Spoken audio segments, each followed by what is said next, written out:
In this lecture, I would like to describe about the different types of nystagmus, peripheral nystagmus, and the directions. Then we know that in all irritative lesions of the labyrinth, the direction of nystagmus is to the same side. While in paralytic lesions of the labyrinth, the direction of nystagmus is to the opposite side. Also, we know that while doing caloric test, when we stimulate the labyrinth with cold water, the direction of nystagmus is to the opposite side. And when we stimulate the labyrinth with warm water, the direction of nystagmus is to the same side. Now, what is the reason for this? For this, we have to first understand what is the vestibulo-ocular reflex. In this pictorial representation, this person is fixing his gaze on an object in front of him. Now, while fixing the gaze on an object in front of it, if the person turns the head to the right side, what happens? The eyes will move to the left side. Similarly, if the person turns his head to the left side, the eyes will move to the right side. So this is vestibulo-ocular reflex. What is the reason for this vestibulo-ocular reflex? For the sake of simplicity, I would like to explain with the right and left horizontal semicircular canal. So in this case, the person is fixing on an object in front of him. At this time, the discharge rate of the right and left semicircular canal are equal, that is almost 90 spikes per second. Now what happens if that person turns his head to the right side? See, this will cause stimulation of the right semicircular canal and increase in the discharge rate from 90 to almost 300 spikes per second. Similarly, the discharge rate of the left semicircular canal will decrease from 90 to 20. So there is a phase difference between the right and left semicircular canal, and the vestibular nuclei will interpret this difference in the discharge rate as movement of the head to the right. So what happens is that due to that phase difference between the right and left semicircular canal, the vestibular nuclei interpret this phase difference as movement of head to the right side. So it will immediately trigger the oculomotor nuclei to drive the eyes to the left to maintain the gaze stabilization. So this is simply vestibulo-ocular reflex. Now, what happens when there is an irritative lesion of the right labyrinth? Irritative lesion means that a lesion which is causing stimulation of the right labyrinth. So in this case, the head of the person is in neutral position. Now there is an irritative lesion on the right labyrinth. So this has caused an increase in the discharge rate of the right labyrinth from the resting phase of 90 spikes per second to 300 spikes per second. But on the left side, the discharge rate is still 90 spikes per second. So even when the head of the person is in neutral position, there is a phase difference between the right and left semicircular canal. So what happens? The vestibular nuclei will think that the head of the person has moved to the right side. So the vestibular nuclei immediately it will trigger the oculomotor nuclei to drive the eyes to the left side. So the eyes of the person will start moving to the left side. So what happens is that we know that the balance and equilibrium does not depend entirely on the vestibular input. There is also visual input and proprioceptive input. From these two inputs, the brain get an interpretation that there is actually no head movement.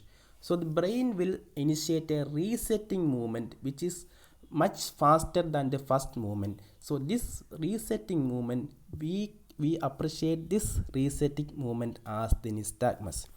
So the slow component of the nystagmus is actually the vestibulo-ocular reflex, while the fast component of the nystagmus, that is the resetting movement of the brain, which we appreciate as the fast component of the nystagmus. So from this diagram, it is very clear that in irritative lesion of the labyrinth, the direction of nystagmus is towards the same side. That is, in this case, the patient is having an irritative lesion on the right side. The fast phase of the nystagmus is also towards the right side. So in irritative lesions of the labyrinth, the direction of nystagmus is towards the same side.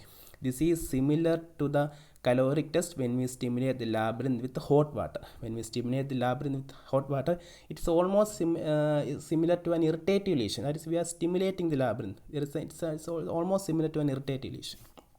Now, please note the point that in this diagram, even though there is an irritative lesion of the labyrinth, the head of the patient is in neutral position. Now, in the next diagram, I am going to explain a case. That is, the patient is having an irritative lesion of the labyrinth, and when the patient turns his head to the right side, then what happens? See, there is already an irritative lesion of the labyrinth. Already there is a phase difference. Now the patient is turning his head to the right side. See, this will increase the phase difference between the right and left semicircular canal. That is, from the previous diagram, it was 300. So when the patient turns his head to the right side, from 300, the discharge rate of the right semicircular canal will increase even further to 350. And also the left semicircular canal, the discharge rate will decrease from 90 to 20. So the phase difference between the right and left semicircular canal will increase when the patient turns his head to the same side of lesion. In other words, when the patient turns his head to the fast component of nystagmus.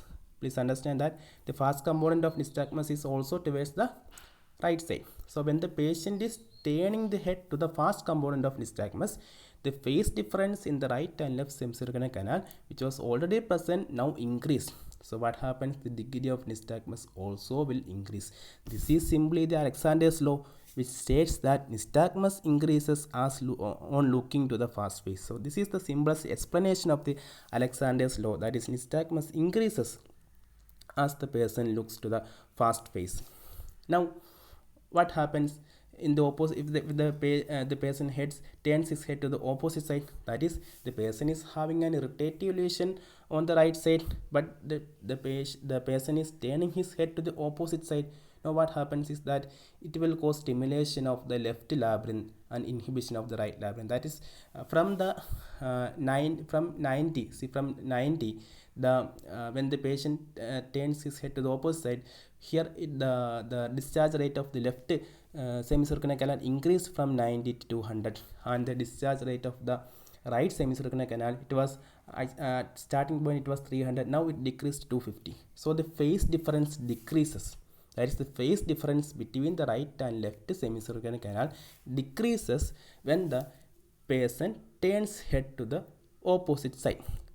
So what happens is that the nystagmus also, the degree of nystagmus also will decrease when the intensity of nystagmus also will decrease when the patient turns head to the opposite side. Now I will tell an important point. See, normally if a patient looks to the opposite side, the intensity of nystagmus decrease. But even on looking to the opposite direction, if we can appreciate that, if we are clearly able to appreciate a nystagmus, then that nystagmus is grade 3 nystagmus. That is the highest grade 3 nystagmus.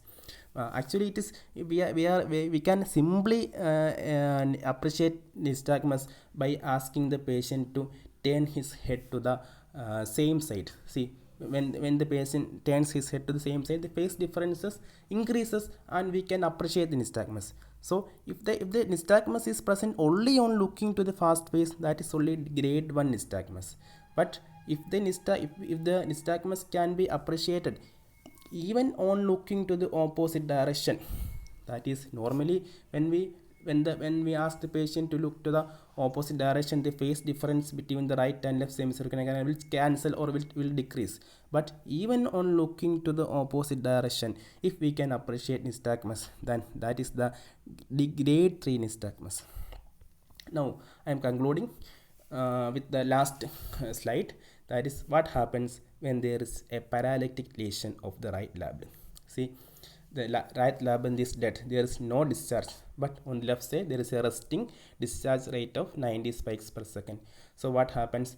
The head of the patient is in neutral position, but there is a phase difference between the right and left semicircular canal. So vestibular nuclei will interpret this phase difference as the patient has turned his head to the left. So the vestibular nuclei think that the person has turned his head to the left side, so it will immediately activate the vestibulo-ocular reflex to the left side. Sorry, to the right side. It will activate the vestibulo-ocular reflex to the right side. So what happens is that as I told earlier, our balance and equilibrium depends on both visual input and proprioceptive input. So from these inputs, the brain understands that no such movement had taken place, so it will activate a resetting movement which we appreciate as the nystagmus. So that resetting movement is towards the left side. That is, when there is a paralytic when there is a paralytic lesion of the right labyrinth, the nystagmus is towards the left side. So in all cases of paralytic lesions, the direction of nystagmus is towards the opposite side. So for those who want to know more about this topic, please refer the 7th edition of the Scott Brown, page number 3216. And one more point, this stimulation of the labyrinth with cold water is similar to this scenario. That is, actually when we are stimulating the labyrinth with cold water, it is almost similar to paralytic lesion. That is, the direction of nystagmus is towards the opposite side. Similarly, we can also explain the in right posterior semicircular canal BPPV, or in posterior semicircular canal BPPV, the direction of the nystagmus is classically upbeating and torsional nystagmus. Why it is upbeating and torsional? Why can't it be downbeating nystagmus? We can explain that also with this principle, which I would like to explain this in another chapter, another video. Thank you for patient hearing.